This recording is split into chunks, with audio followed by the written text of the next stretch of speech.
C'est de toute façon le message général, que ce soit pour tous les types de cancers, j'ai envie de dire de la peau, mais même les autres, dès qu'on les prend tôt, ils sont vraiment de meilleurs pronostics.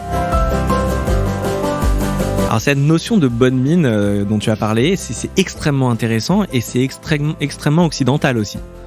Si tu vas par exemple au Japon, en Corée, ils n'ont absolument pas les mêmes référentiels que nous. Alors globalement, généralement ce qu'on dit c'est minimum 30, en dessous ça sert à rien. Indice 30 chez les personnes qui ont la peau mate ou la peau noire, indice 50 voire 50 plus chez les personnes qui ont la peau blanche. Si vous ne remettez pas de la crème solaire toutes les 2 heures, ça n'a aucun impact. La durée de vie de la crème solaire, quand vous la mettez le matin, c'est à peu près 2 heures. Donc au bout de 2 heures, vous êtes plus protégé. Donc ça donne un faux sentiment de protection sur lequel il faut être vigilant. Voilà, il y a une sorte d'intuition. Si vous avez vraiment un bouton qui grossit, qui guérit pas, on vous a dit c'est rassurant. Bon, soyez rassurés par définition. Mais si vous voyez qu'il y a quelque chose qui évolue, qui va pas dans le bon sens, il faut persévérer et il faut quand même reconsulter, ne pas hésiter à reconsulter.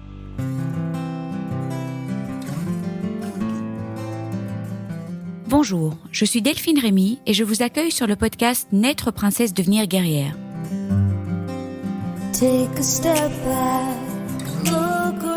Le podcast qui parle de coups durs, de rebonds et de la maladie autrement.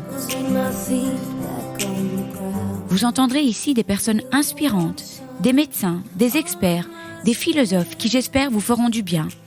Vous entendrez aussi des hommes et des femmes, comme vous, comme moi, des super princesses et des héros du quotidien qui gèrent et qui galèrent, comme vous, comme moi.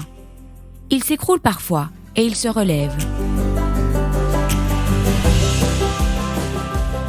Après ce podcast, vous saurez tout sur le cancer de la peau, mais surtout et avant tout sur tous les gestes à adopter pour le dépister à temps et tenter de l'éviter.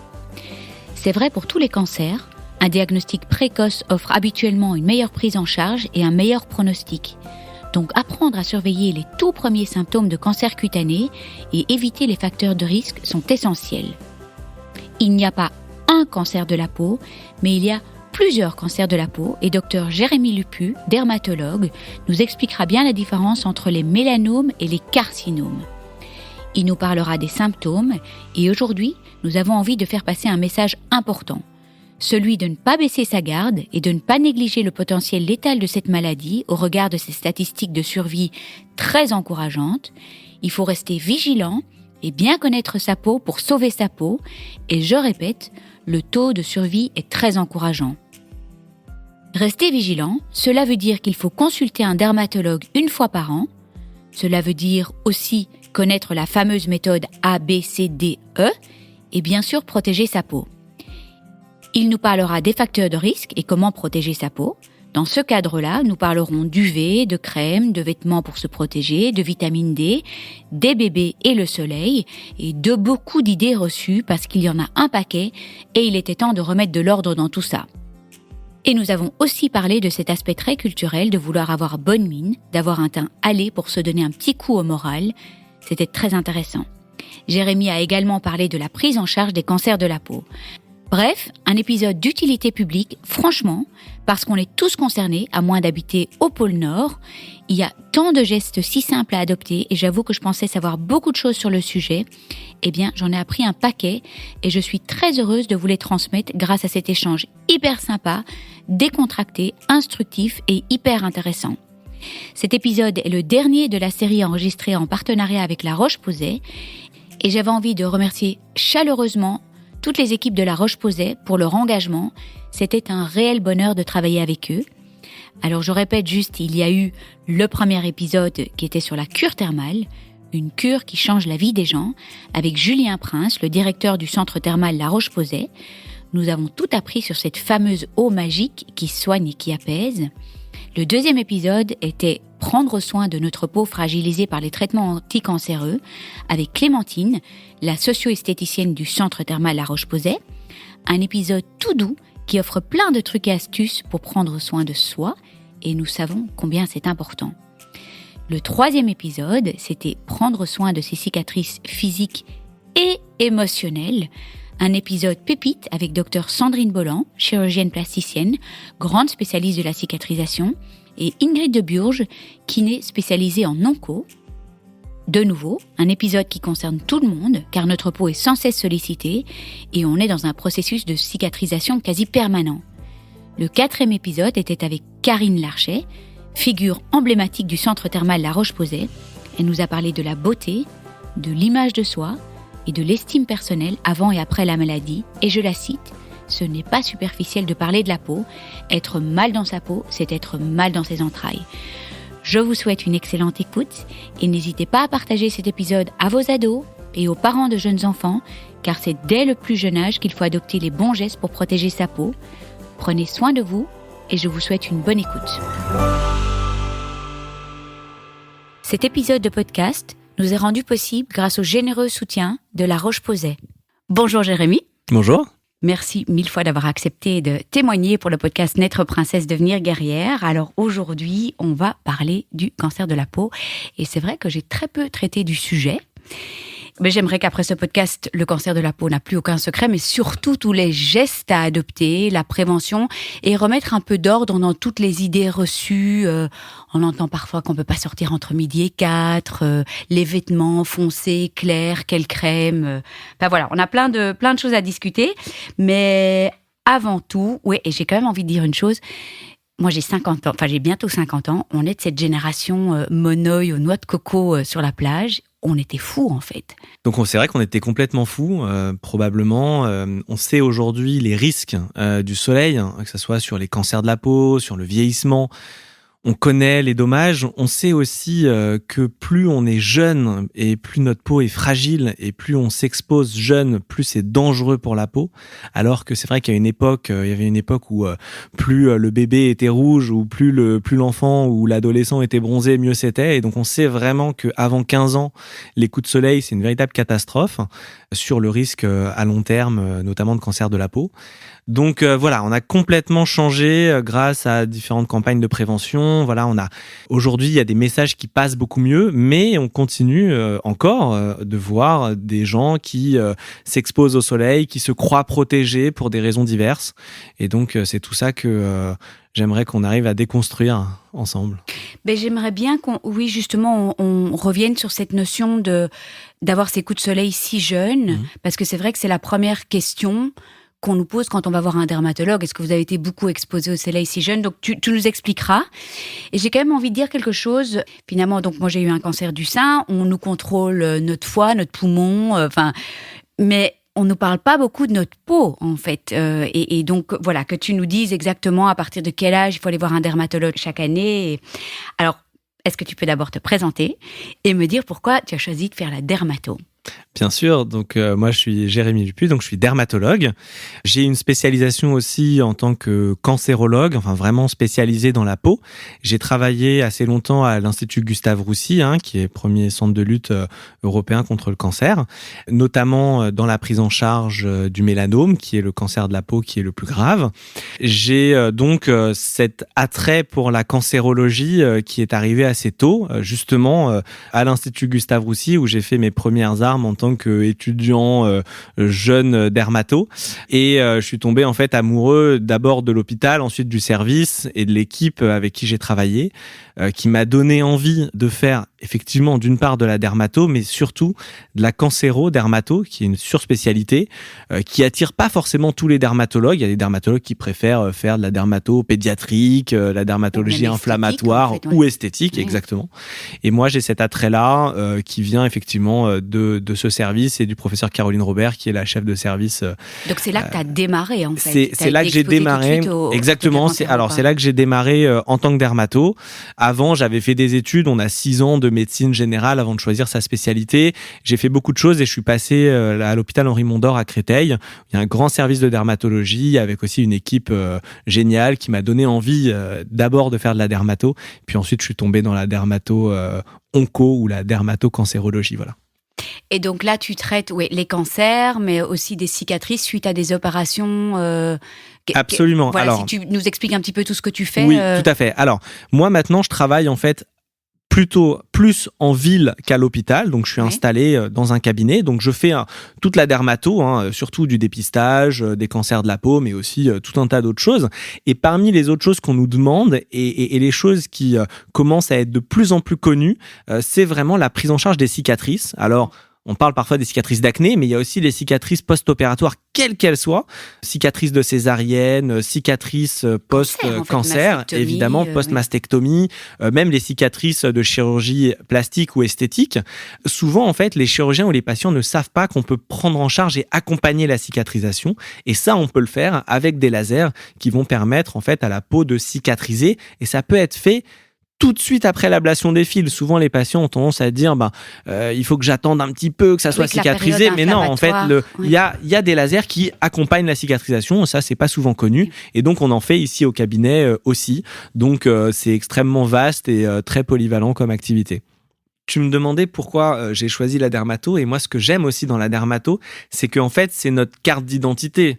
Donc en fait quand on se présente en fait à la société, c'est la peau qu'on voit, c'est la peau qu'on identifie, et donc toutes ces problématiques de l'acné à la cicatrice post-mastectomie, ça renvoie à l'image qu'on veut donner, à l'image de soi, à la confiance en soi. Donc c'est extrêmement important, c'est extrêmement intéressant, et là-dessus aussi c'est une spécialité moi qui me fascine sur cet aspect-là. Oui, parce que c'est vrai que cette peau nous protège, mais elle a un rôle social extrêmement important. Absolument. Donc, cancer de la peau. Alors, il n'y a pas que un cancer de la peau. Là, on va faire vraiment une petite...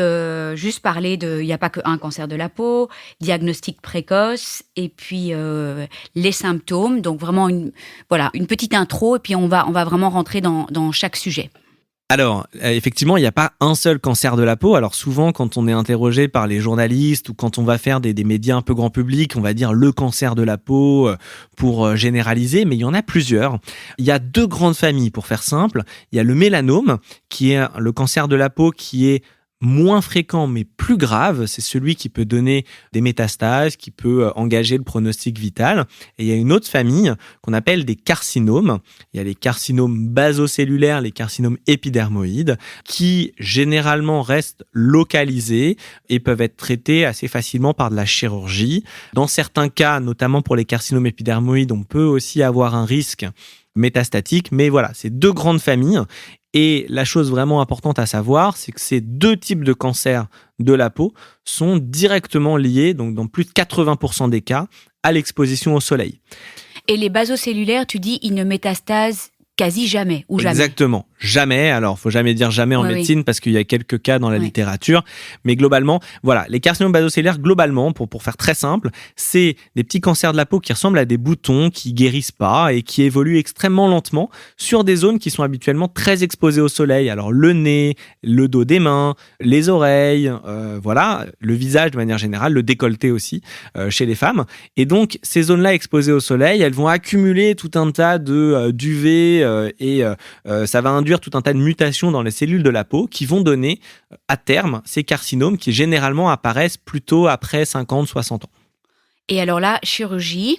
Et parfois une petite chimio locale en crème ou... Alors, sur ces carcinomes basocellulaires, qui sont globalement, j'ai tendance à dire, assez inoffensifs dès lors qu'on les prend assez tôt, c'est de toute façon le message général, que ce soit pour tous les types de cancers, j'ai envie de dire de la peau, mais même les autres, dès qu'on les prend tôt, ils sont vraiment de meilleurs pronostics. Donc, souvent, on les enlève chirurgicalement. Parfois, quand ils sont extrêmement superficiels, et là, on le voit quand on fait une petite biopsie, s'ils ont des marqueurs pronostiques extrêmement bons, on n'est même pas obligé de passer par la case chirurgie, ce qui permet d'éviter une cicatrice. On peut simplement le traiter effectivement avec une petite chimiothérapie locale qui n'a évidemment pas du tout les mêmes effets secondaires que la chimio générale qu'on connaît, et donc qui vont simplement irriter, aller détruire les petites cellules de la peau. Il y a d'autres techniques qui existent, qui peuvent éventuellement être proposées à ces patients-là qui ont des carcinomes qui sont superficiels.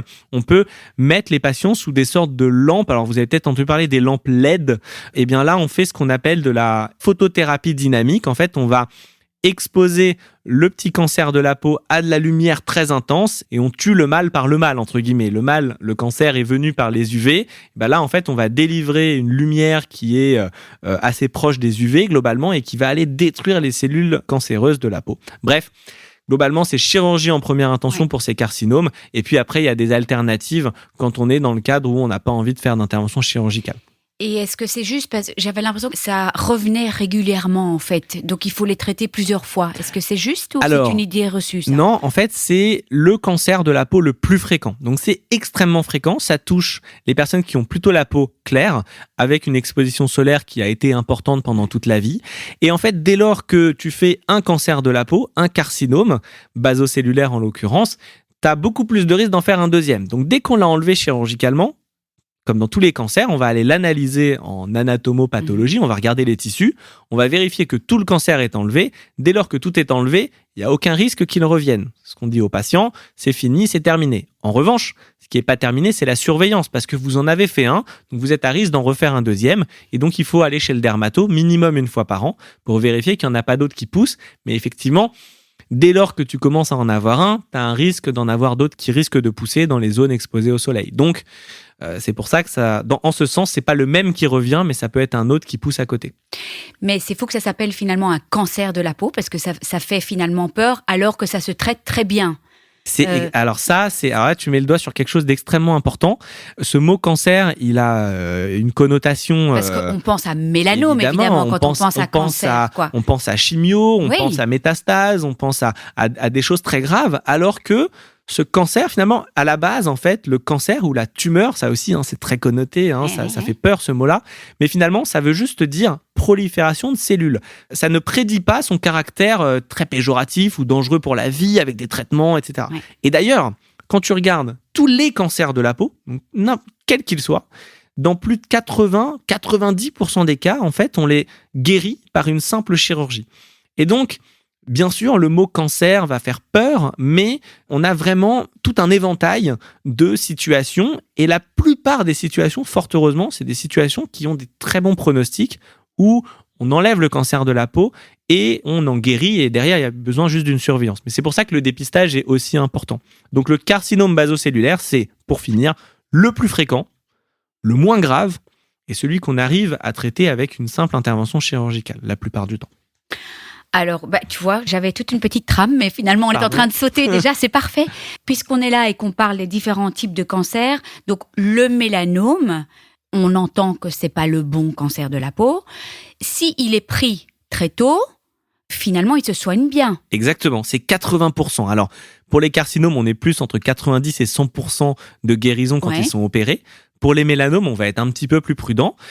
Mais quand on prend, si tu veux, toute une population de mélanomes qui a été détectée à temps, et en fait, on se rend compte que il y a quasiment jamais de récidive quand ils sont opérés.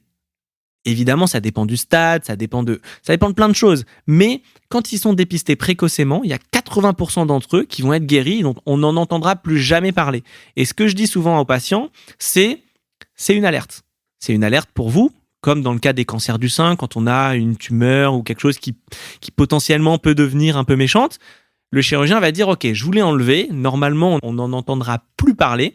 Eh bien, dans le cadre des cancers de la peau qui sont détectés précocement, on dit la même chose. On dit « Ok, là on l'a enlevé, on est tranquille, globalement le risque de récidive est très faible. Maintenant, c'est une alerte, ça veut dire que vous en avez fait un, vous êtes à risque d'en faire d'autres parce que probablement vous avez accumulé certains facteurs de risque, le fait d'avoir la peau plutôt clair, le fait d'avoir été exposé au soleil dans l'enfance, d'avoir eu des coups de soleil ou d'être exposé de manière chronique. Facteur génétique. Alors, il y a des terrains génétiques. Alors, ce qu'il faut savoir, c'est que dans le mélanome ou les carcinomes, la plupart, la très très très très large majorité, un peu comme les cancers du sein, sont liés à un environnement. C'est-à-dire qu'on a une prédisposition génétique, on ne sait pas trop pourquoi, voilà.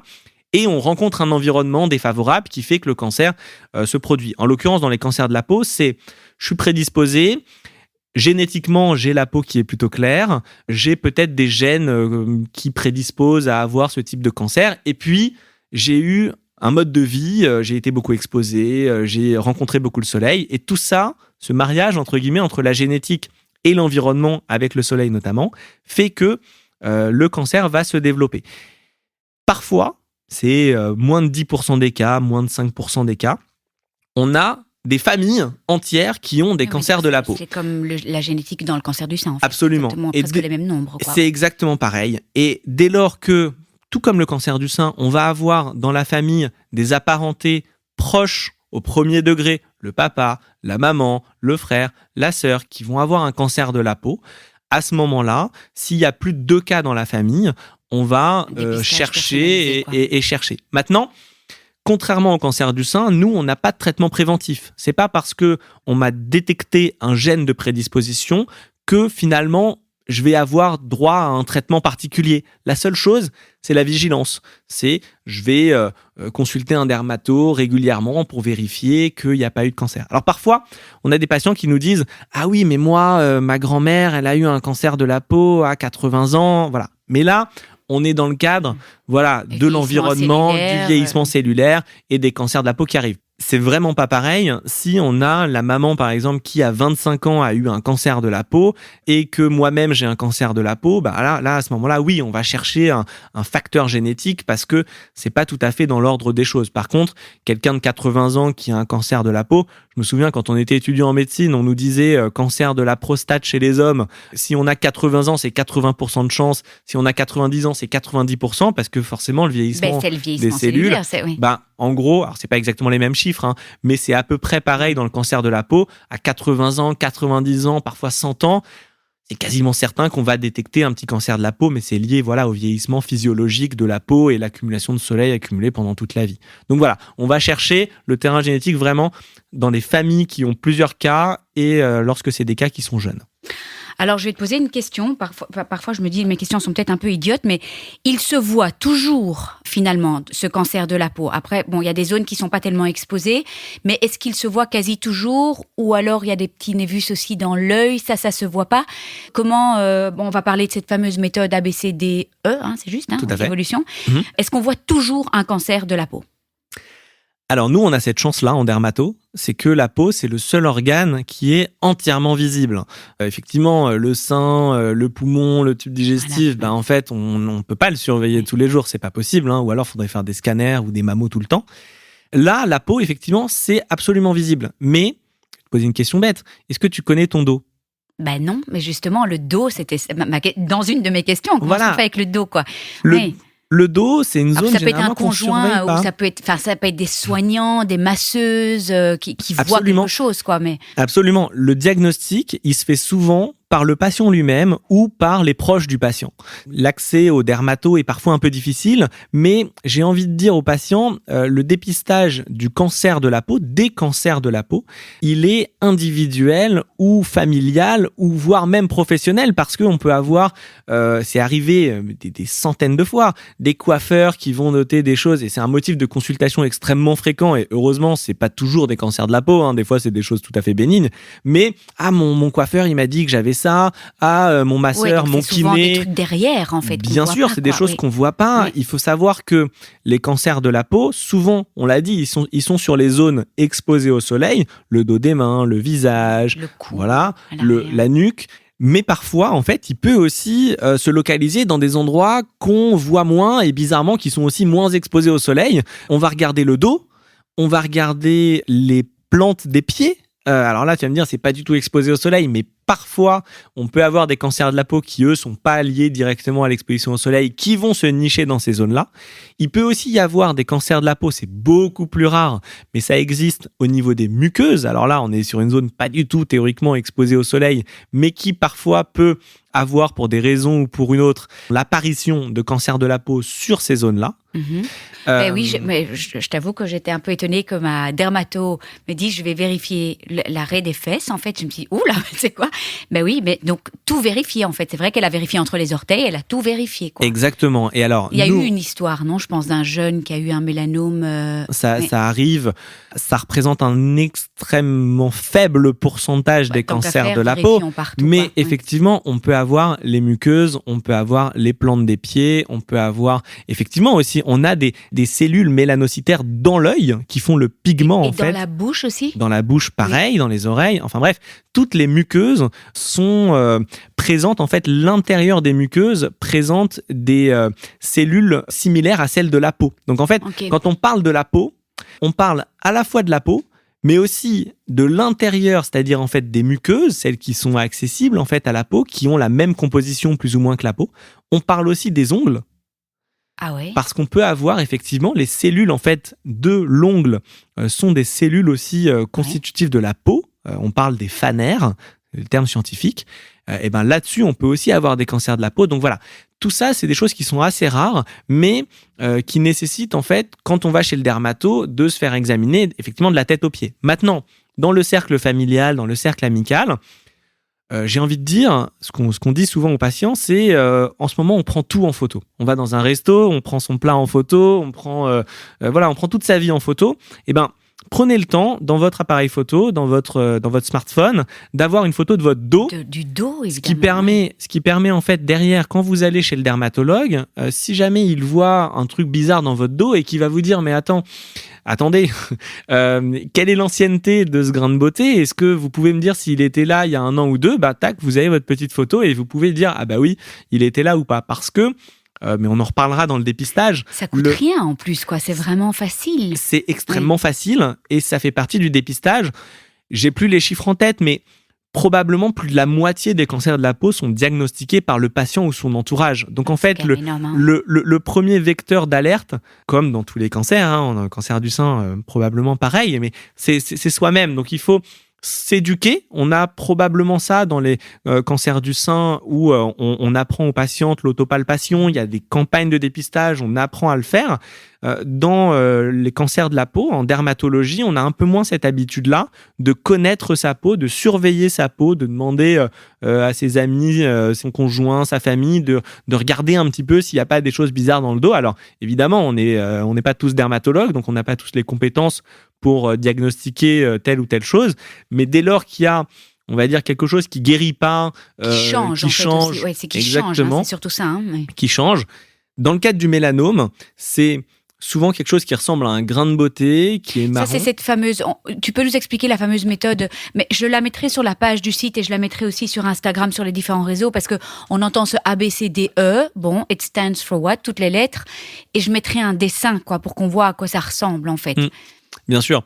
Alors, la règle ABCDE, c'est une règle assez simple qui permet en fait de regarder un petit peu si on est dans un grain de beauté qui a priori est bénin ou si on est dans un grain de beauté qui est en train de changer et peut-être qui est un mélanome, donc un cancer de la peau. Le A, c'est pour asymétrie. Alors, je te coupe, je suis désolée Jérémy, ça va quasi toujours ressembler à un grain de beauté en fait, le mélanome ? Alors, en médecine comme en amour, faut jamais dire jamais et jamais toujours. Donc, il y a toujours des exceptions, forcément. Mais un mélanome, dans 90% des cas, il va ressembler à un grain de beauté qui va en fait avoir la tête du vilain petit canard. Par rapport à vos autres grains de beauté. Donc c'est marron. En fait. Ouais. Exactement. A priori, c'est marron. Le A pour asymétrie, donc c'est une lésion marron asymétrique avec des bords, ça c'est le B, irréguliers. Donc on retrouve aussi un petit peu les mêmes thématiques que dans le cancer du sein. Je ne sais pas si vous remarquez, mais on a cette notion de asymétrie qu'on peut aussi avoir dans les mammographies. On vous parle des fois de côté asymétrique. Donc là, dans le mélanome, c'est une lésion marron asymétrique avec des bords irréguliers. Le C, c'est pour couleur. Le fait d'avoir une couleur inhomogène, parfois il y a 2-3 couleurs qui sont liées au fait que les cellules sont un peu présentes de manière anarchique et donc ne vont pas être homogènes. Donc du plus foncé et du plus clair. Du plus foncé et du plus clair, exactement. Le D, c'est pour diamètre, qui est fixé de manière arbitraire à 6 mm. C'est la taille en fait du grain de beauté. Je suis sûre que tout le monde sera en train de s'observer pendant qu'ils écouteront le Exactement. podcast. Tu vas se regarder tous les grains de beauté. Ok, le diamètre, mais qui doit avoir changé ou qui est simplement trop grand ? Alors, ce critère-là, c'est 6 mm. C'est-à-dire si vous avez une lésion qui fait un grain de beauté qui fait plus que 6 mm. Ok. Et ensuite, le E, c'est pour évolutivité. Alors, théoriquement, s'il y a un des A, B, C, D, E, s'il y a un des 5 critères qui est présent, ça justifie une consultation. Maintenant, pour vous rassurer un petit peu, parce qu'on voit quand même des gens qui viennent un peu inquiets et qui finalement ont rien, et c'est fort heureusement, la combinaison de plusieurs critères augmente un petit peu la sensibilité de ce test. Et le critère le plus important, est-ce que tu sais ce que c'est ou pas ? Sur le A, B, C, D, E ? L'évolution, non ? Exactement. Oui. C'est l'évolutivité. C'est vraiment ça qui est le plus important. Parce que parfois, on a des patients qui vont nous dire « Bah ouais, moi j'ai un grain de beauté depuis l'enfance. Et puis là, j'ai remarqué qu'il a un peu changé. Alors, depuis 1 an ou 2, il a pris 1 millimètre. Voilà, bon. Ça peut arriver. Les grains de beauté, ils changent au cours de la vie. Pendant les grossesses, par exemple, ils peuvent changer, les grains de beauté. La peau s'étend et puis il y a les hormones. Donc, en fait, il y a plein de trucs au cours de la vie qui peuvent faire changer un petit peu les grains de beauté. Maintenant, si vous me dites, alors moi, il y a 2 mois, j'avais rien. Et là, j'ai un gros grain de beauté qui est moche. Là, oui. Là, effectivement, c'est vraiment le critère évolutif qui va être important. C'est là, j'ai un grain de beauté qui m'inquiète. Et puis, mes proches me disent, c'est bizarre, il ressemble pas aux autres et t'avais pas ça il y a 3 mois. Alors, parfois, il y a des patients qui vont avoir des idées reçues. Par exemple, que si un grain de beauté me fait mal ou si un grain de beauté saigne, là, il faut que j'aille consulter en urgence parce que c'est la cata. Et moi, j'en ai tous les jours des patients qui viennent pour ce motif-là. Ce que je leur dis, c'est simple. Si c'est un grain de beauté qui existait déjà depuis très longtemps, qui est en relief, que vous avez... On peut l'accrocher en 2 secondes. Que vous l'avez traumatisé parce que vous l'avez accroché pour une raison ou pour une autre, avec un collier, en s'habillant, tout ce qu'on veut, il fait partie de votre peau. Donc évidemment, vous allez le traumatiser, il va saigner parce qu'il fait partie de vous. Il n'y a aucun danger à ça. Mais c'est vrai que c'est une idée reçue. Oh, il saigne, c'est dangereux. Alors que non, en fait. Ouais. Okay. En fait, c'est une mauvaise compréhension des critères d'alerte. Le vrai critère d'alerte, c'est, et ça arrive évidemment beaucoup plus rarement, c'est mon grain de beauté saigne spontanément. J'ai rien fait, voire mon grain de beauté saigne spontanément et je me souviens pas du tout avoir eu ce grain de beauté il y a 3 mois. Là, oui, il y a un critère d'évolutivité, il y a un critère de c'est un truc tout moche et ça saigne alors qu'il n'y a aucune raison que ça saigne. Donc le sang est un critère ?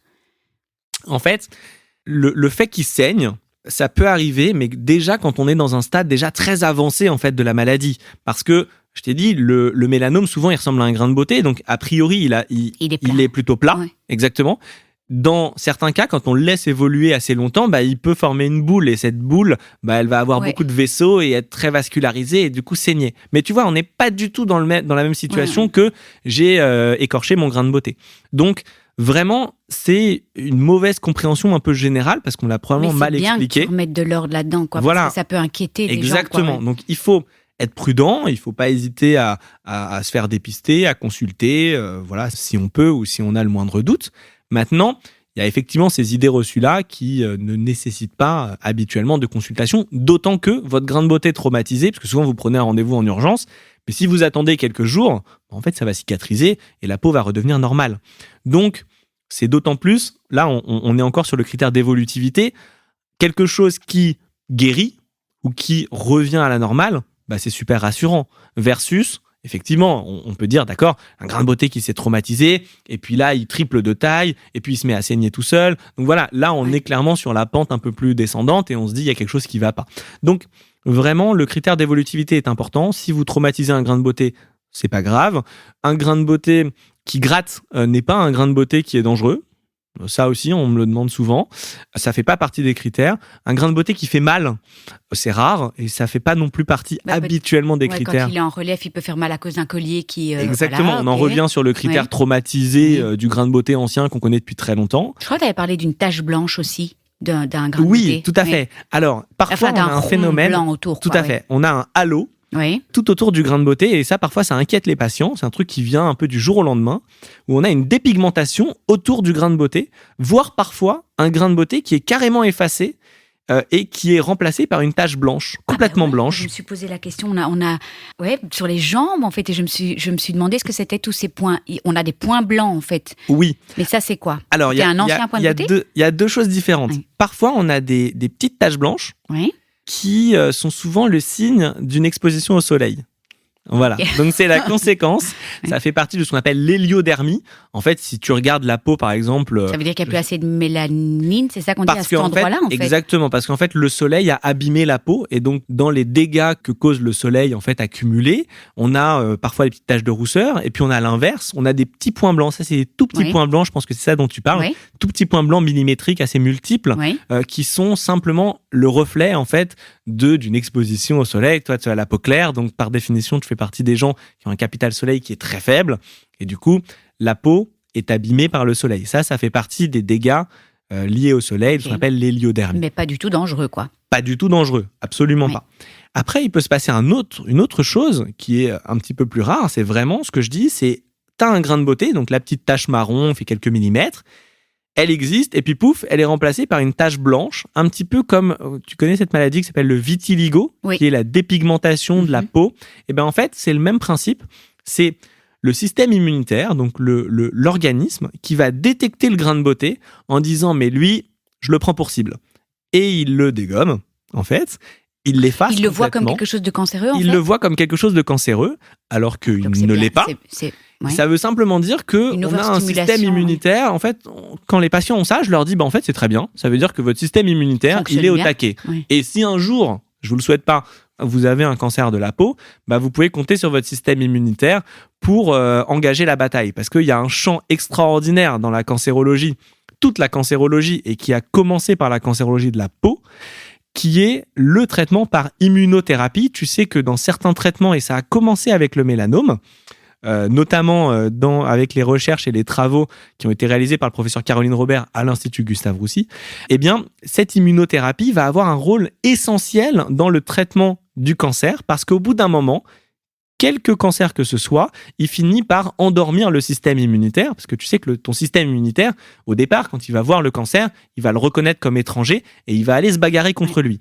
Mais le cancer est souvent plus intelligent et trouve des moyens de complètement endormir l'organisme. Le principe de l'immunothérapie, c'est d'aller réveiller le système immunitaire. Et donc, à ces patients qui ont ces phénomènes-là un petit peu d'excitation du système immunitaire avec des dépigmentations sur des grains de beauté, je leur dis, votre système immunitaire, il est déjà au taquet.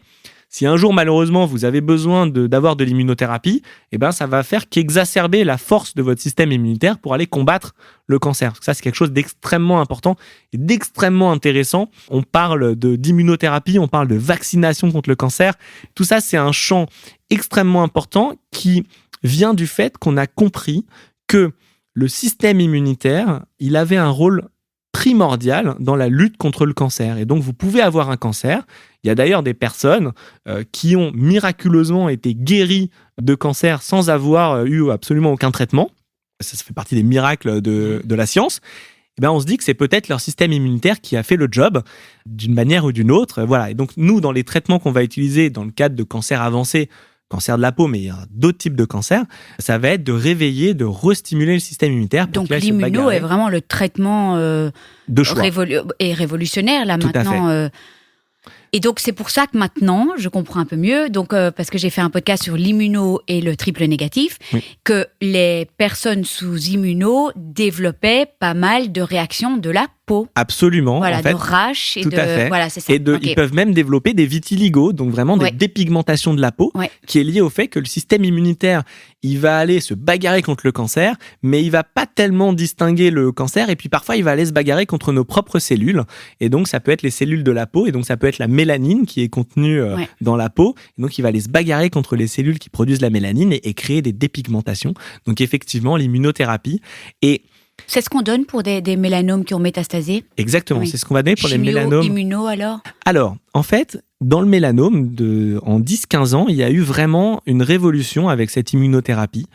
Avant, le mélanome, c'était vraiment le mauvais élève dans les cancers, et dans le mélanome métastatique, c'était vraiment le cancer qui était le plus difficile à traiter, qui avait un des cancers qui avait le pronostic le plus sombre. Je te coupe un peu. En fait, il se répand très vite parce que la peau est partout, c'est ça ou pas ? Alors, pas tellement. C'est plutôt lié au fait... En fait, c'est lié au développement intrinsèque du cancer. Dès lors qu'il est avancé, en fait, le cancer, c'est pas parce qu'il est sur la peau qu'il va se développer plus vite, parce qu'en fait, le cancer, de manière générale, il voyage via les ganglions lymphatiques, via les vaisseaux ou via les vaisseaux sanguins. Donc, en fait, ils se retrouvent tous, à un moment donné, quand ils sont métastasés, les cancers, ils se retrouvent tous dans l'organisme. Et après, ça va dépendre un petit peu de leur carte d'identité génétique propre, est-ce qu'ils sont très mauvais, est-ce qu'ils sont plutôt faciles à traiter ou pas. Par exemple, le triple négatif dont tu parles, on sait que ça fait partie des cancers qui sont les plus difficiles à traiter. Parce que justement, génétiquement, il n'a pas vraiment des cibles qu'on peut... comme une hormonothérapie. Qui sont accessibles, etc. Le cancer de la peau, par contre, il y a un truc très intéressant. On parle d'immunothérapie. Et en fait, dans le mélanome, c'est le cancer qui a été vraiment précurseur pour l'immunothérapie. Et c'est probablement un de ceux dans lesquels l'immunothérapie fonctionne le mieux. Et ça, c'est lié au fait que justement, donc on parle du cancer du sein triple négatif avec des facteurs de risque qui sont, alors je suis pas spécialiste, mais qui sont pas extrêmement bien déterminés, extrêmement bien connus. En revanche, le mélanome, c'est le soleil. Et le soleil, qu'est-ce que ça fait sur la peau ? Le soleil, en fait, ça va faire des mutations dans l'ADN directement sur la peau et ça va créer dans le noyau de la cellule. Ok, mais donc en fait, il y a le derme et puis l'épiderme et puis l'hypoderme. C'est à ce niveau-là, en fait. C'est pas tellement bas. Alors, c'est pas tellement à l'intérieur, quoi. C'est même plus haut. En fait, les mélanocytes, donc les cellules du mélanome, elles sont carrément dans l'épiderme. Donc l'épiderme, pour te donner un ordre d'idée, ça a la taille d'un papier à cigarette. Donc c'est vraiment millimétrique. Juste là, quoi. Oui, c'est ça. C'est extrêmement fin. Ouais. Et les UV, quand on est exposé aux UV, ils vont aller directement, sans avoir besoin d'aller dans l'hypoderme, ils vont aller directement dans l'épiderme, ils vont être absorbés par l'épiderme. Détruire l'ADN. Ils vont détruire l'ADN des cellules épidermiques. Et puis, du coup, le système immunitaire, il va être très stimulé parce qu'il va se dire « Attends, il est en train de se passer des choses de partout, là. » Mais attends, donc le soleil, ça va pas tout le temps arriver, quoi. Quand on s'expose au soleil, il n'y a pas une destruction de l'ADN. C'est quand il y a un problème qu'il y a une destruction de l'ADN ou pas. Alors, en fait, il y a tout le temps une destruction de l'ADN avec les UV. C'est comme quand on fume la cigarette. On sait qu'il y a toujours un impact sur les poumons, sur les cellules des poumons. C'est le même principe. Tu as une agression. Mais il va se réparer, quoi, l'ADN en permanence. Exactement. En fait. Voilà, okay. Exactement. Ouais. Il y a des systèmes de réparation. Il y a des sentinelles. On a des sentinelles dans le corps qui, justement, sont là pour éviter qu'il y ait un cancer qui se propage. Okay. Et simplement, les UV, à un moment donné, ça va tellement détruire l'ADN qu'au bout d'un moment, ces systèmes de réparation, on peut imaginer un dépanneur sur le bord d'une route, et ben en fait, ils vont être saturés et ils vont plus être efficaces. Et donc, c'est là qu'il y a prolifération. Alors. Et c'est là que le cancer se met en route. Donc en fait, les UV, on a dit, ça peut donner le cancer de la peau parce que ça va abîmer l'ADN des cellules, voilà. Mais finalement, chez la plupart des personnes, quand tu prends quelqu'un qui a 80 ans par rapport à quelqu'un de 20 ans, ou tu prends des jumeaux qui ont pris le soleil versus versus le jumeau qui n'a pas pris le soleil, et ben en fait, on va voir l'impact du soleil sur la peau directement parce que le soleil fait vieillir la peau par ce mécanisme en fait de destruction des cellules, de vieillissement prolongé, et donc ça va donner en fait des taches brunes, des rides, ça peut donner du relâchement cutané. Donc évidemment c'est des choses moins graves, mais faites l'expérience, regardez le dos de votre main, regardez une saloperie de trucs qui part pas là justement. Voilà, donc il faut systématiquement regarder la peau exposée au soleil versus celle qui n'est pas exposée au soleil, on voit qu'elle n'est pas pareille et qu'elle ne vieillit pas pareil. De la même manière. Donc, exactement. Le soleil, moi en tant que dermato, évidemment je suis pas là pour être le père Fouettard, mais en tant que dermato, je dois quand même dire que ça reste une agression. Et donc, c'est un petit peu comme la cigarette, généralement. Quand on demande à des cancérologues combien de cigarettes il faut pour avoir un cancer du poumon, on est incapable de le dire. Il y a des gens qui fument une cigarette par jour qui vont avoir un cancer du poumon, d'autres qui fument des paquets, des dizaines de paquets qui vont pas en avoir. Le soleil, c'est pareil. C'est un agresseur. À partir de la première agression, ça peut avoir des conséquences. Et je parle pas des agressions dans les cabines à UV notamment, qui délivrent des quantités importantes d'UV qui sont extrêmement nocifs pour la peau. Alors, est-ce qu'on peut justement, là maintenant, on va arriver à ce soleil. Qu'est-ce qu'il faut faire, pas faire, les crèmes? Parce que, bon, c'est quand même sympa d'avoir un petit teint allé, disons-le, d'avoir bonne mine, c'est sympa de se mettre un petit peu au soleil ou de se balader, même dehors. Quelles sont les règles à suivre pour être prudent? Mais je vais dire au plus jeune âge à partir du plus jeune âge, on va dire. Alors cette notion de bonne mine dont tu as parlé, c'est extrêmement intéressant et c'est extrêmement occidental aussi.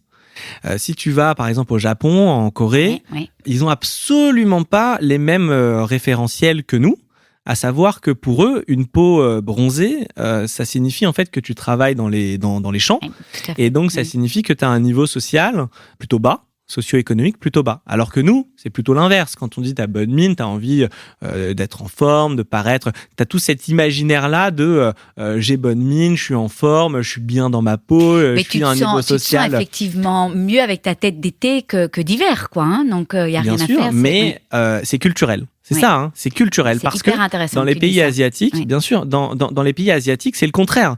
Plus on est blanc, mieux on est en fait. C'est ça, hein, et puis avec des normes de blancheur qui sont parfois poussées à l'extrême. Quand tu vas, pareil, quand tu vas en Afrique, il y a énormément de produits qui dépigmentent la peau parce que c'est l'inverse. Donc nous, en fait, c'est notre vision à nous occidentale, disons européens, de se dire, plus on est bronzé, mieux c'est. Donc c'est très culturel. Ça, c'est vraiment un truc important à savoir. Maintenant, si on veut avoir bonne mine, il y a plein de manières de le faire. Si on veut être bronzé, il y a des manières qui sont un petit peu moins dangereuses que le soleil. Il y a des gens qui mettent de l'autobronzant toute l'année sans que ça pose de problème parce que ça n'abîme pas la peau. En fait. Non, c'est une coloration artificielle. Ça n'abîme pas la peau, ça détruit pas les cellules, ça détruit pas l'ADN. Donc ça, pourquoi pas ? Maintenant, dès lors qu'on s'expose au soleil, évidemment, on va pas aller contre notre culture. Non, et puis qu'en plus, tu sors de chez toi, tu vas acheter le pain, tu te balades en vacances et tout ça, tu es quand même... Évidemment, il s'agit pas... au soleil, bien sûr, à la lumière, tout simplement. Exactement, il s'agit pas, évidemment, de vivre la nuit, etc. D'ailleurs, il y a une maladie de la peau extrêmement rare chez certains patients qui s'appelle le xéroderma pigmentosum, qui sont les enfants de la Lune, peut-être déjà entendu parler de ça, qui n'ont absolument aucune protection vis-à-vis du soleil et qui, d'emblée, sont agressés par les UV. Et donc, eux, pour le coup, ne peuvent vivre que la nuit. Bon, c'est une petite parenthèse que je referme, mais on dit souvent aussi il faut s'exposer au soleil parce que sinon on synthétise pas sa vitamine D qui est absolument essentielle pour la fortification des os, etc. et pour plein de choses aussi d'ailleurs, pour le système immunitaire, etc. Alors on est tous un petit peu carencés en vitamine D par définition, mais ce qu'il faut savoir, c'est que la vitamine D, pour synthétiser la quantité journalière de vitamine D qu'il nous faut pour être en forme, en gros, il faut 15 minutes d'exposition au soleil, les bras découverts. Et on peut même le faire avec une crème solaire. Soleil, plein soleil, tu veux dire, ou même lumière, en fait ? À la lumière, dès lors qu'on a effectivement un petit peu de soleil dehors. Ouais. Donc en fait... Ici, les avant-bras, quoi. Exactement, les avant-bras, et même avec de la crème solaire. Donc finalement, quand c'est l'été, on synthétise tous notre vitamine D, il n'y a pas de problème, même ceux qui passent pas leur journée sur la plage. D'accord ? Donc en fait, il faut vraiment raison garder et ne pas justifier des comportements qui sont effectivement assez dangereux dont on va parler vis-à-vis du soleil par simplement oui mais moi j'aime bien être en forme, ah oui j'ai envie d'avoir bonne mine, ah oui il faut synthétiser la vitamine D, parce qu'en fait c'est les mêmes arguments que les arguments dont on parlait en début d'interview où il y a 30 ans on disait il faut que je sois rouge, il faut que je sois bronzé. Moi il y a des hôtesses de l'air que je suis aujourd'hui qui sont assez âgées et qui me disent à l'époque c'était 2-3 jours sur place dans les Caraïbes ou dans les pays chauds et c'était à celle qui sera le plus cramée possible. Donc voilà, c'est à peu près le même niveau d'argumentaire. Donc globalement, on peut profiter du soleil. C'est fini. Enfin, ça existe encore, mais beaucoup moins, bien sûr. Mais voilà. Sur les apps maintenant, on voit aussi les jeunes regardent les niveaux d'UV, tout ça pour voir. Ouais. Alors justement, globalement, pour se protéger du soleil, il y a 2 moyens principaux. Le principal moyen, et celui qui est le plus important, à mon sens, c'est les vêtements. Les vêtements, c'est le moyen de protection physique qui est le plus important. Parce que, par définition... Alors, vêtements, j'ai entendu qu'il y avait des anti-UV. Est-ce que tous les vêtements sont anti-UV ? Et on parle aussi des clairs et des foncés, quoi. Oui. Alors, pour faire simple, il y a certaines couleurs qui vont absorber un petit peu plus la lumière. Donc, plus c'est foncé, plus ça va absorber la lumière. Okay. Et donc, théoriquement, plus ça va être protecteur. Si tu as un vêtement qui est plus clair, ça risque de laisser passer un petit peu plus. Après, dans les vêtements que tu as, il y a différentes matières qui sont plus ou moins protectrices vis-à-vis du soleil. Soit du coton, en fonction du tressage, voilà. Mais ça, on va pas rentrer dans le niveau d'expertise. Mais ça protège, quoi qu'il arrive. Globalement, ça protège. Les vêtements anti-UV, c'est extrêmement intéressant pour, effectivement, des gens qui vont avoir la peau très fragile et qui veulent une protection encore plus importante que le vêtement standard. Ouais, j'avais entendu, en fait, des maillots anti-UV. Mais en fait, finalement, un maillot, ça protège quand même parce que c'est relativement épais, quoi. Exactement. Peut-être mais pour quelqu'un qui a déjà eu des cancers. Alors, souvent, les maillots anti-UV, ils vont avoir tendance ça va plutôt être des combinaisons ou des vêtements anti-UV, ça va être des vêtements assez larges, qui vont être assez compacts en termes de niveau de tressage, etc. Alors, je vais pas citer de marque, qui développe des vêtements anti-UV qui sont hyper mode, parce que je te voyais faire un petit peu la moue. Il y a des choses vraiment très très jolies dans les vêtements anti-UV. Donc ça dépend un petit peu de... Mais tu veux dire des maillots ou carrément des maillots des et vêtements, des jupes, t-shirts. Mais ça, tu conseilles ça à des personnes qui sont quand même des personnes qui ont une peau très très claire ou des personnes qui sont à risque en fait. Bien sûr, oui. Un petit peu plus, parce que c'est eux qui vont être effectivement les plus exposés. Mais encore une fois, si on est mat de peau, on peut aussi avoir des conséquences du soleil. On peut aussi avoir des cancers de la peau quand on est mat ou même quand on a la peau noire.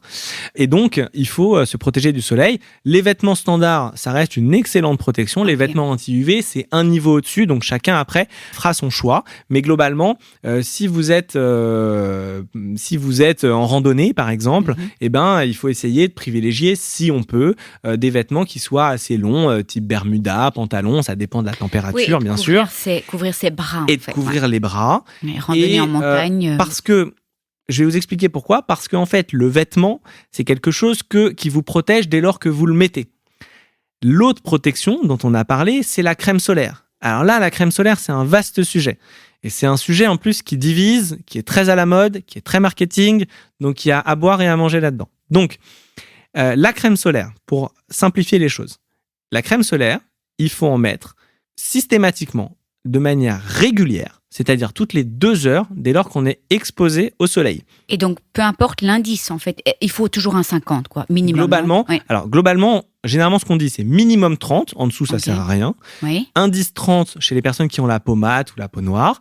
Indice 50, voire 50 plus chez les personnes qui ont la peau blanche. Le 50 plus, c'est le maximum qui est autorisé en Europe. Et qu'est-ce qu'il faut regarder? UVA, UVB, c'est ça? Exactement, UVA, UVB. Maintenant, il y a un nouveau filtre qui est un petit peu à la mode, qui est un filtre anti-lumière bleue. Donc parfois, on va vous dire, ça protège des UVA, des UVB, ça c'est réglementaire, mais aussi de la lumière bleue. La lumière bleue, c'est une lumière qui est aussi émise par le soleil, mais qui ne fait pas partie du spectre des UV et qui peut parfois donner des taches ou exacerber ce qu'on appelle des masques de grossesse.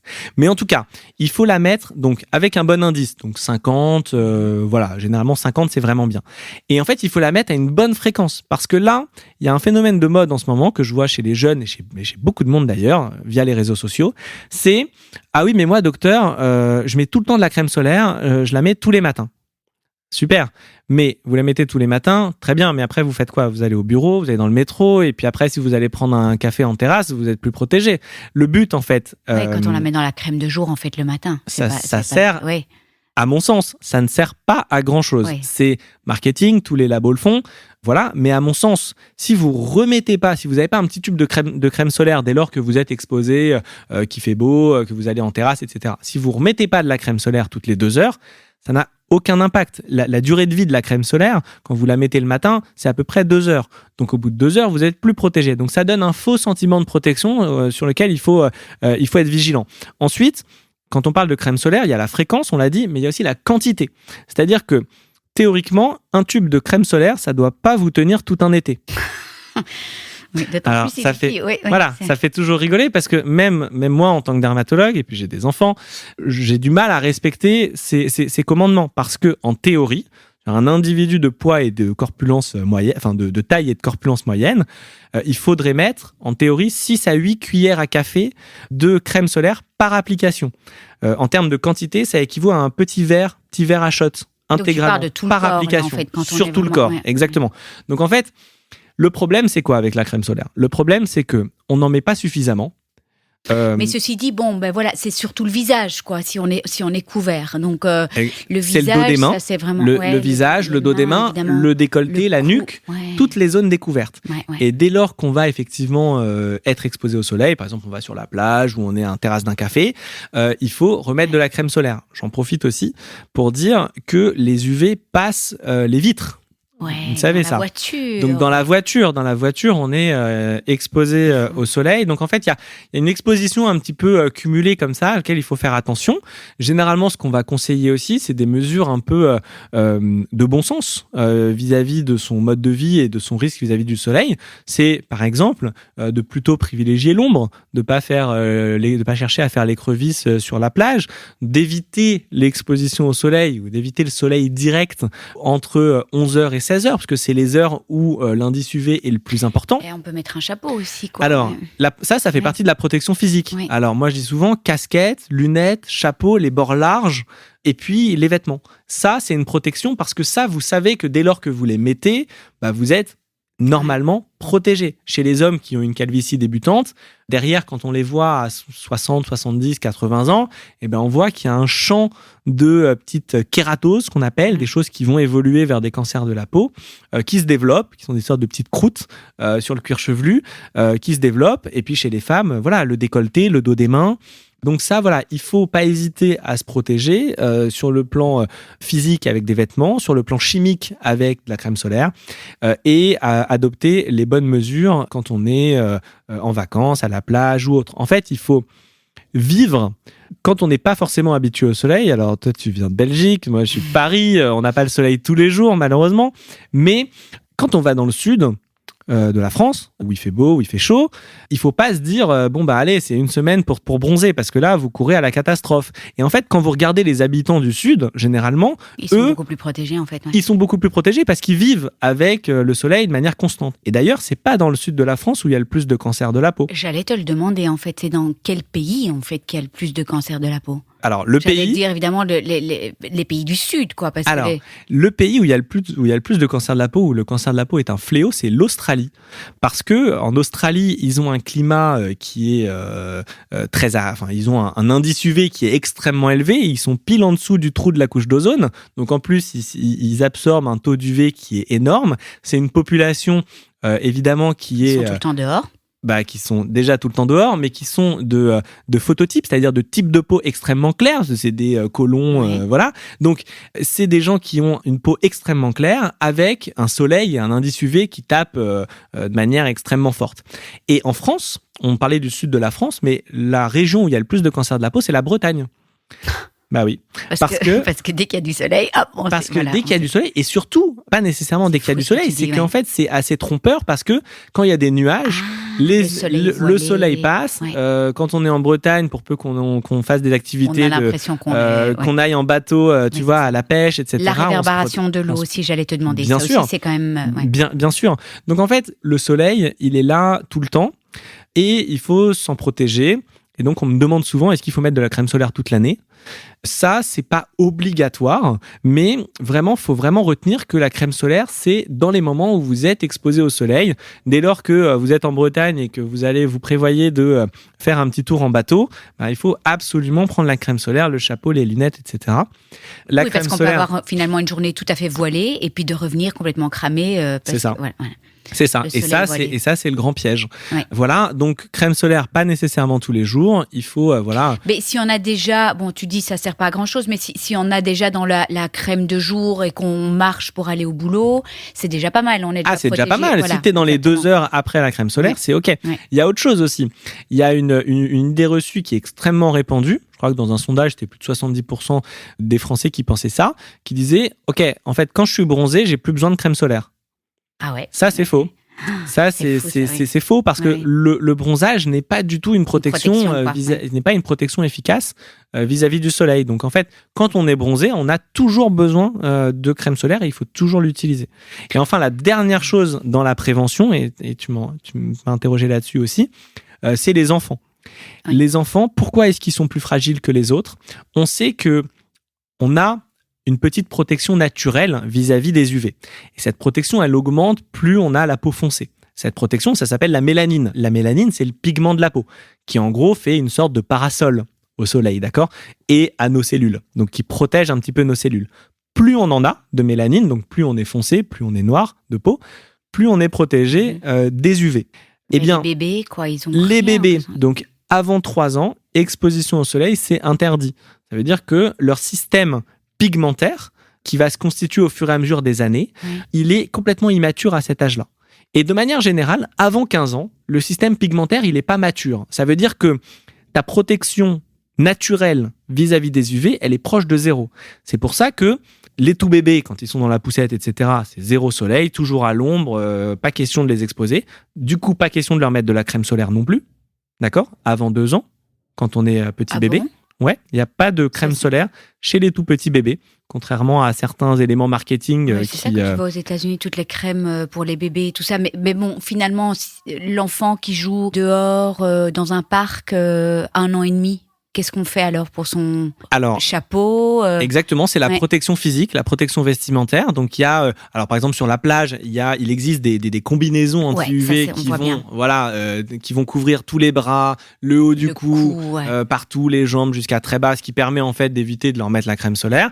Il y a des chapeaux anti-UV aussi qui ont des bords larges, qui ont un petit truc qui dépasse sur la nuque. En fait, l'idée. Mais on peut pas leur mettre de la crème, parce qu'on vend toutes ces crèmes solaires pour bébés. Enfin, je parle surtout des États-Unis, moi, en fait. Mais oui, tu parles des États-Unis parce que en Europe, il y a une législation qui est forte sur la nécessité absolue, en fait, d'expliquer aux gens que le soleil ne doit pas être, que un bébé, un enfant, un petit de moins de 2 ans, un nourrisson, ne doit pas être exposé au soleil du tout, quoi. Et en fait, on n'a pas le droit en France et en Europe aussi, on n'a pas le droit de faire de la pub pour de la crème solaire pour bébé.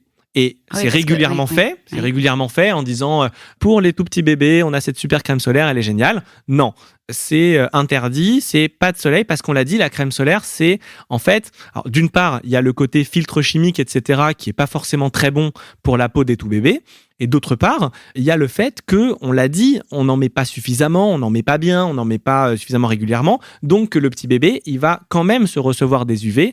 Et donc, sa quantité d'UV va être significative par rapport à un moment donné où il sera entièrement couvert avec des vêtements anti-UV. Et là, il n'y aura pas de souci.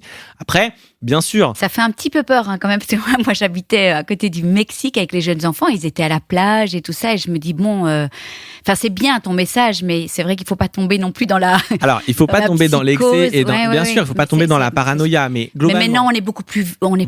Globalement, les tout petits bébés. En fait, on peut très bien vivre. Moi, j'ai 3 enfants qui sont en bas âge et qui ont des types de peau différents parce que y en a une qui a la peau extrêmement claire, donc avec qui je me méfie vraiment beaucoup du soleil, l'autre qui a une peau qui est un petit peu plus mate.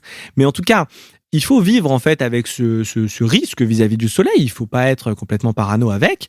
Un petit bébé en poussette, c'est extrêmement facile de prendre un petit parasol et évidemment de pas le sortir. Un nouveau-né, j'en parle même pas. Mais ça, les gens l'ont compris, l'ont intégré. Maintenant, ce qu'il faut savoir, c'est que enfants, ados, il faut leur mettre. Là, c'est ok. J'ai dit à moins de 2 ans, pas de crème solaire. Après. Les petits enfants qui ont 5, 6 ans, 10 ans, 12 ans, aucun problème de leur mettre de la crème solaire d'indice 50 toutes les 2 heures, pas de souci. Donc, leur mettre la crème solaire régulièrement et en fait, de faire en sorte, qu'ils ne prennent pas de coups de soleil. Ça, c'est pas extrémiste de dire ça. Et c'est le but absolu. Si vous connaissez là des trentenaires ou des quarantenaires qui n'ont pas eu de coups de soleil dans l'enfance, il n'y en a pas beaucoup, notamment sur des populations qui ont la peau claire. Donc maintenant, aujourd'hui, il faut essayer de changer ça, de se dire, bon, ok, t'as le droit de bronzer si tu veux, mais pas de coup de soleil. Ça serait déjà un très bon objectif. Mais alors, si tu mets de la 50 et que tu bronzes quand même, c'est grave ça ou pas ? Non, parce que c'est un bronzage qui se fera de manière beaucoup plus progressive et c'est une agression du soleil, parce que c'est quand même le cas, qui sera beaucoup plus facilement contrôlée et absorbée par la protection. Et en fait, c'est quoi le bronzage en fait ? Le bronzage, c'est une réaction à une agression. C'est en fait, du coup, on l'a dit que c'était une sorte de... que le pigment, c'était un parasol. Et donc, c'est la peau qui se dit, oula, je commence à être agressé, attention, je protège mes cellules, je bronze. Voilà. Donc, un petit bronzage avec une crème solaire. Et ça aussi, pareil, une idée reçue. Ah, mais docteur, moi, je mets pas de crème solaire parce que j'ai envie de bronzer et on bronze pas avec de la crème solaire. Bien sûr qu'on bronze. Eh bien, il y a plein d'idées reçues dans ce podcast. En fait, la crème solaire, c'est une protection principalement vis-à-vis des coups de soleil. On sait, les coups de soleil, c'est ultra néfaste. En fait, l'indice de protection solaire, ça te dit un petit peu en combien de temps tu vas prendre un coup de soleil avec ou sans crème solaire. Donc, en 50. Fait, quand tu as un indice, effectivement, quand tu mets un indice 50, en fait, tu mets 50 fois plus de temps à prendre le coup de soleil par rapport à une peau qui n'a pas de crème solaire. C'est ça l'indice 50. Et du coup, indice 30, c'est tu mets 30 fois plus de temps. Donc si tu as la peau très blanche, que tu as un coup de soleil en 10 minutes, tu prends un coup de soleil en 10 minutes sans crème solaire, et ben avec la crème d'indice 50, tu mettras 50 fois 10 minutes. Ça, c'est dans les petits tubes à essai et c'est dans les petites compositions qui font qu'ils calculent ça au labo. Mais il faut la remettre on dit de la remettre toutes les 2 heures parce que il faut régulièrement upgrader, on va dire, sa protection et renouveler sa protection. Puis quand tu vas dans l'eau aussi, j'imagine. Alors, il faut remettre de la crème solaire. Alors ça, c'est un vrai sujet. Parce qu'on dit qu'elle est waterproof, mais en fait, c'est peut-être pas tout à fait. Non, même celles qui sont dites waterproof, on conseille quand même d'en remettre après chaque baignade. Et ça me permet aussi de parler d'un sujet qui est très à la mode en ce moment, qui est l'impact environnemental des crèmes solaires. Parce qu'il y a beaucoup de gens qui vont nous dire « Bah oui, mais vous êtes marrant avec vos filtres chimiques, mais derrière, ça va tuer les coraux. » Ce qui est pas faux d'ailleurs, parce que c'est toxique, on le sait, pour la faune et la flore. Voilà.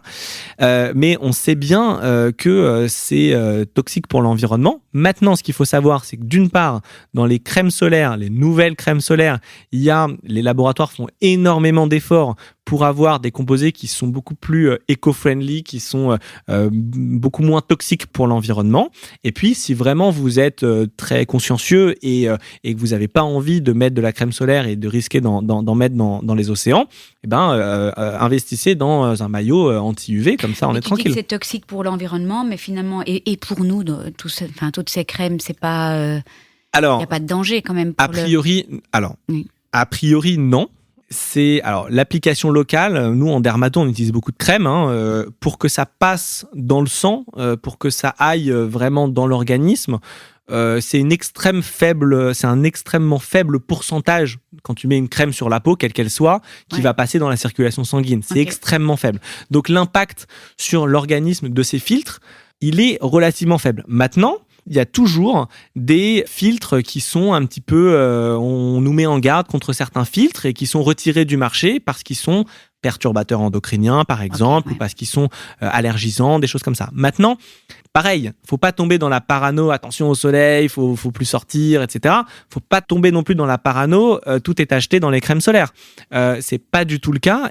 C'est quand on pèse en fait la balance entre le bénéfice et le risque, entre le risque d'avoir un cancer de la peau et le risque d'avoir éventuellement une perturbation de l'organisme liée à l'utilisation d'une crème solaire, c'est largement en faveur du cancer de la peau. Il faut nous protéger.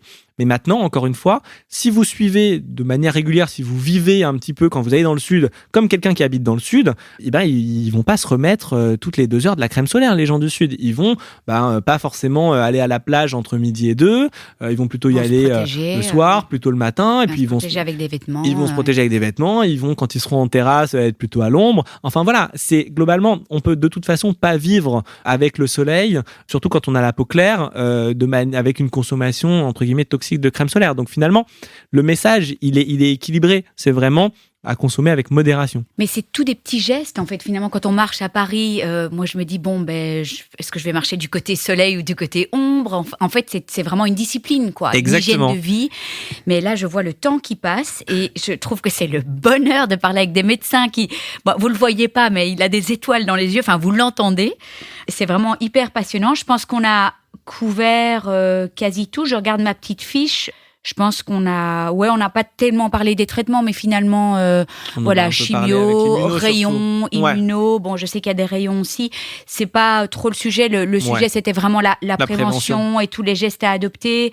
À partir de quel âge, peut-être on va conclure avec ça, mais à partir de quel âge voir un dermato tous les ans ? Habituellement, moi, je conseille à partir de 15 ans. Parce que les cancers de la peau chez les enfants, c'est rarissime. En fait, on a dit... Globalement, chez les enfants, ce qu'il faut faire, c'est vraiment les protéger du soleil parce que plus tard, en fait, la peau, elle va garder en mémoire les coups de soleil qu'on a pris dans l'enfance et on va développer des cancers de la peau à cet endroit-là 20, 30, 40 ans après. C'est fou ça. Ouais, donc ça veut dire que l'ADN a été abîmé. Abîmé et en fait, à retardement, c'est une sorte de petite bombe à retardement. Ça a été chaque fois exposé. Pas plus que ça. En fait, on peut avoir une petite cellule. Justement, on parlait du système immunitaire qui la contrôle. Donc, en fait, on peut en gros avoir un gros coup de soleil. Alors, tout ça, c'est très théorique. Mais on peut avoir un gros coup de soleil dans l'enfance, par exemple. sur le dos.